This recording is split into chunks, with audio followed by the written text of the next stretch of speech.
नमस्कार। क्यामेराबाट रञ्जना देवकोटाको साथमा म हुँ ज्योतिषी ठाकुर देवकोटा।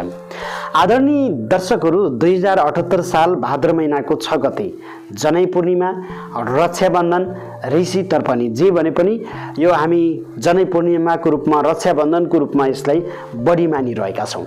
त्यसकारण हामीले 2078 साल भाद्र महिनाको 6 गतेको दिनमा रक्षाबन्धन कसरी बाँध्ने, हामीले जनै कसरी फेर्ने, रक्षाबन्धन किन बाँध्नुपर्छ, रक्षाबन्धन हामीले कसको हातबाट बाँध्ने, हामीले रक्षाबन्धन बाँध्नको लागि चाहिँ विशेष गरेर के प्रक्रियाहरू अपनाउने, यावत विषयवस्तुमा हामी तपाईँको माझमा जानकारी दिन्छौँ। किनभने वर्ष दिनमा एकपटक हामीले रक्षाबन्धन बाँध्ने हो। त्यसकारण हामीलाई आफूलाई रक्षा हुनको लागि रक्षाबन्धन बाँध्ने हो। वास्तवमा रक्षा र बन्धन यी दुई शब्द मिलेर रक्षाबन्धन बनेको छ। संस्कृत शब्दावलीको अनुसार यसको अर्थ सुरक्षा भन्ने बुझिन्छ, सुरक्षाको गाँठ हो। त्यसकारण रक्षाबन्धनलाई हामी सुरक्षाको गाँठोको रूपमा चाहिँ लिने गर्छौँ। हामीले जीवनमा आफूलाई चाहिँ एउटा सकारात्मक किसिमको सफलता प्राप्त गर्नको लागि, सुरक्षित तरिकाले हाम्रो जीवनलाई अवतरण गर्नको लागि, जीवनलाई सञ्चालन गर्नको लागि चाहिँ हामीले यो रक्षाबन्धन बाँध्नुपर्छ। किनभने सुरक्षाको गाँठो हामीले बाँध्नुपर्छ। यो चाड दाजुभाइ दिदीबहिनीसँगको एउटा सम्बन्धको अत्यन्त महत्त्वपूर्ण एउटा प्रेमको प्रतीकको रूपमा पनि यसलाई लिने गरिन्छ। किनभने दिदीबहिनीले आफ्नो दाजुभाइलाई रक्षाबन्धन बाँध्ने हाम्रो नेपाली एउटा संस्कार रहेको छ। त्यसैगरी ब्राह्मणहरूले चाहिँ घर घरमा गएर रक्षाबन्धनहरू बाँधिदिने, हामी आफै मठ मन्दिरमा गएर गुरु पुरोहित र ब्राह्मणसँग चाहिँ हामीले रक्षाबन्धन बाँधेर आफूलाई एउटा सुरक्षाको गाँठो पहिरिएर 1 वर्षभरि हामीले चाहिँ आफू सुरक्षित रहनको लागि चाहिँ एउटा संस्कार यो मनाइरहेका छौँ। यो केवल एउटा हामीले संस्कार मात्र नभएर दाजुभाइ दिदीबहिनी आफन्तसँगको एउटा मनोबल बढाउनको लागि, सम्बन्ध बढाउनको लागि, हाम्रो संस्कारलाई जोगाइराख्नको लागि यसको धेरै महत्त्व रहेको छ। त्यसकारण दिदीबहिनीले आफ्नो दाजुभाइहरूको स्वास्थ्य र खुसीको लागि चाहिँ प्रार्थना गरिरहेका हुन्छन्। दाजुभाइले पनि आफ्नो हातमा रक्षाबन्धन बाँधेर दिदीबहिनीहरूलाई चाहिँ शुभकामना दिएर दक्षिणाहरू दिइरहेका हुन्छन्। त्यसैगरी गुरु पण्डितजीहरूबाट पनि यहाँहरूले चाहिँ रक्षाबन्धन बाँधेर शुभ आशीर्वाद लिइरहनु भएको हुन्छ र गुरुहरूलाई पनि यहाँले दक्षिणा भेटीहरू चढाइरहनु भएको हुन्छ। त्यसकारण यसले एउटा हाम्रो चाहिँ जीवनमा आत्मबल बढाउँछ। रक्षाबन्धनले हामीलाई आत्मबल बनाउँछ, मन खुसी बनाउँछ र मनमा चाहिँ सुरक्षाको भावना पैदा गर्छ। त्यसकारण आफ्ना दाजुभाइ दिदीबहिनी टाढा हुनुहुन्छ भने पनि तपाईँले नजिकको ब्राह्मणहरूसँग लगाउन सक्नुहुन्छ अथवा घरको अग्रज व्यक्तिहरूबाट तपाईँले चाहिँ यसरी रक्षाबन्धन बाँधेर रक्षाबन्धनलाई तपाईँले चाहिँ मनाउन सक्नुहुन्छ। वास्तवमा यो रक्षाबन्धन मात्र होइन, यो विशेष गरेर रक्षाबन्धन मात्र नभएर जनै पूर्णिमा पनि यसमा छ। त्यसकारण हामीले जनै पनि लगाउने चलन गरिरहेका छौँ। विशेष गरेर ब्राह्मण क्षेत्रीहरूले जनै धारण गरिरहनु भएको हुन्छ। त्यसकारण हामी बाल्य अवस्थामा रहँदा ब्राह्मण क्षेत्री जातिका व्यक्तित्वहरूले चाहिँ जनै योग्य पवित्र हामीले चाहिँ धारण गरिरहेका हुन्छौँ। गायत्री मन्त्र सुनेर हामीले चाहिँ यसलाई लगाइरहेका हुन्छौँ। त्यसकारण जनै पूर्णिमा एउटा धागो र जनै यो बीचको एउटा सम्बन्ध महत्त्वपूर्ण सम्बन्ध रहेको छ। त्यसकारण यो जनै हामीले चाहिँ 6वटा धागोको चाहिँ 6वटा सराको चाहिँ जनै लगाइरहेका हुन्छौँ। 2वटा बेग्ला बेग्लै गाँठोहरू पारेर जनैलाई चाहिँ तयारी अवस्थामा गरिन्छ। त्यसकारण जनैमा 2वटा शिखामा 6वटा डोरा राखिएका हुन्छन् र एउटा तपाईँको चाहिँ शिखामा ब्रह्मा विष्णु र महेश्वर रहनुहुन्छ भने अर्कोमा रहनुहुन्छ कर्म उपासना र ज्ञान। त्यसकारण ब्रह्मा विष्णु महेश्वर अनि त्यसैगरी कर्म उपासना र ज्ञान त्यति महत्त्व छ जनैमा। जनै आफैमा एउटा महत्त्वपूर्ण चिज हो। त्यसकारण जनै पूर्णिमा मात्र नभएर हामीले जनै लगाएर एउटा कुनै पनि शुभ कार्यहरू गर्नको लागि चाहिँ एउटा लाइसेन्स प्राप्त गरे जस्तो हो। त्यसकारण जनै बिनाको पूजाआजा मान्छेहरू विशेष गरेर त्यति राम्रो सफल मानिरहेका हुँदैनन्। त्यसकारण जनै एउटा यस्तो पवित्र चिज हो जसले हामी चाहिँ भगवानलाई, साक्षात् भगवानलाई पाउँछौँ। किनभने जनैमा ब्रह्मा विष्णु महेश्वर अनि त्यही जनैमा रहन्छ कर्म उपासना र ज्ञान। यिनी 6वटा कुराहरू हाम्रो जनैमा रहेको हुन्छ। त्यसकारण जुन रक्षाबन्धन दानको पनि धेरै महत्त्व छ।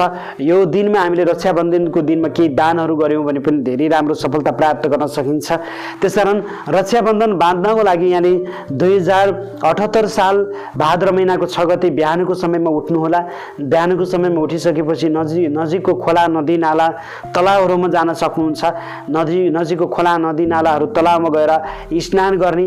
स्नान ओम नमो भगवती वासुदेवाय नमः, ओम हर हरे गङ्गे, यहाँले चाहिँ विभिन्न नामले चाहिँ भगवानलाई सम्झिएर स्नान गर्न सक्नुहुन्छ। स्नान गरिसकेपछि यहाँले चाहिँ योग्य पवित्र त्यसै गरी रक्षाबन्धन सबैलाई मन्त्रित गर्नुपर्छ। सङ्कल्प गरेर पूजाहरू गर्ने, रुद्री पाठसहित रुद्री अनि तर्पणसहित यहाँले चाहिँ विशेष गरेर पूजा गर्नुभयो भने राम्रो हुन्छ। जलधारासहित आज यहाँले चाहिँ विशेष पूजाआजा गर्नुभयो भने सफलता प्राप्त गर्न सक्नुहुन्छ र त्यो सकारात्मक हुन्छ। मन्त्रित गरेको हामीले जनै मन्त्रित गरेको रक्षाबन्धन लगाउनु आफैमा एउटा चाहिँ शक्ति प्राप्त गर्नु हो। वास्तवमा यी चिजहरूमा शक्ति रहन्छन्। जनै लगाइरहने मान्छेले जनै नलगाएपछि उसलाई अर्कै भइहाल्छ।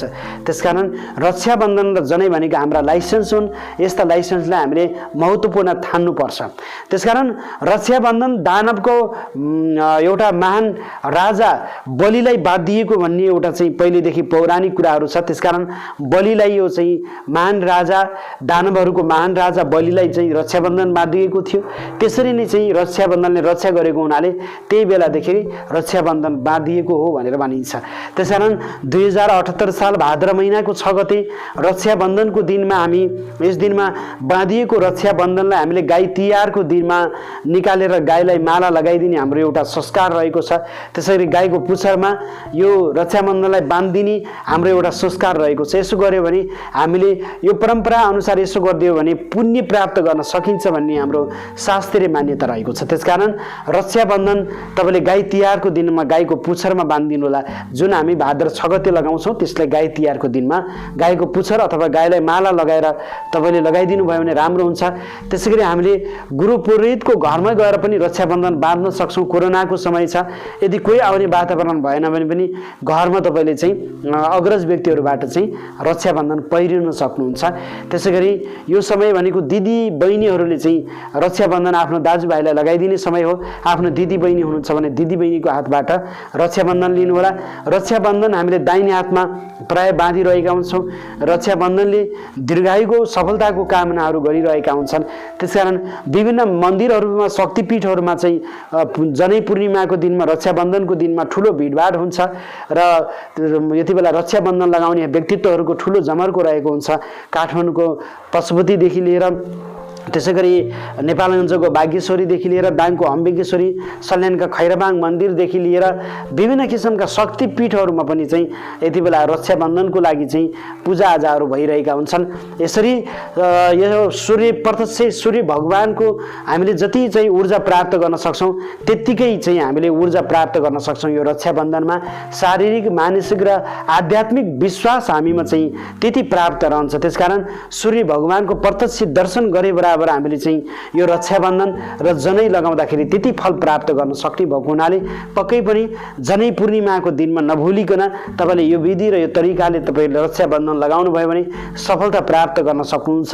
यो महत्त्वपूर्ण विषयवस्तु र जानकारी हामी तपाईँको माझमा दियौँ।